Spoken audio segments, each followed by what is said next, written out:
Yeah. Programming is a crowded market. Which language should you learn? Well, most programmers know few languages and they're fluent in one or two programming languages.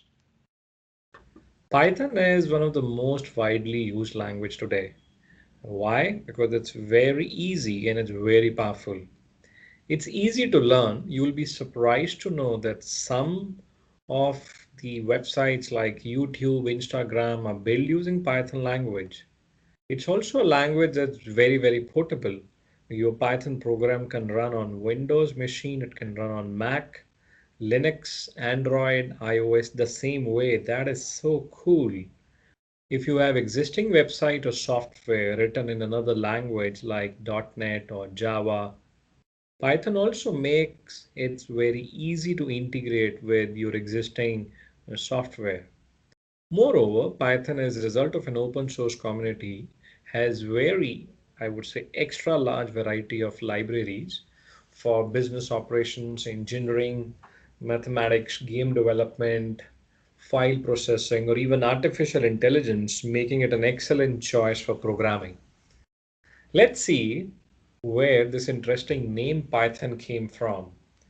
The creator of this language was a fan of a band called Monty Python, which is a band which used to play comedy series on BBC somewhere back in 1970s.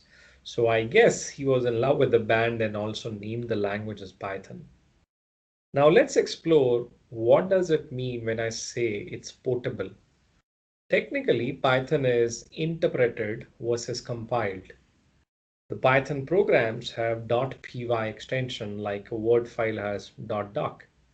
As long you have interpreter for the platform, the Python code will run the very same way you wrote it for any platform. Now, this is a very powerful feature resulting in Python becoming a preferred choice among programmers. Now, let's start building some Python code. To do that, let's first download Python, which includes the framework as well as your code framework or a code interpreter for your platform. You'll have to visit python.org and download Python for your selected platform.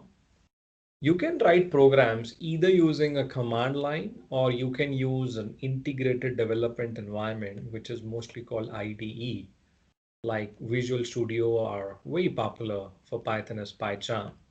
So the first step, what you need to do is go to python.org, download the Python framework, and also gives you an option of downloading a Python IDE.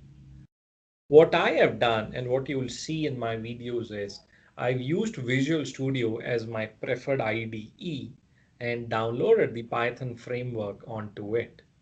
So let's get started, boys and girls, Python programming.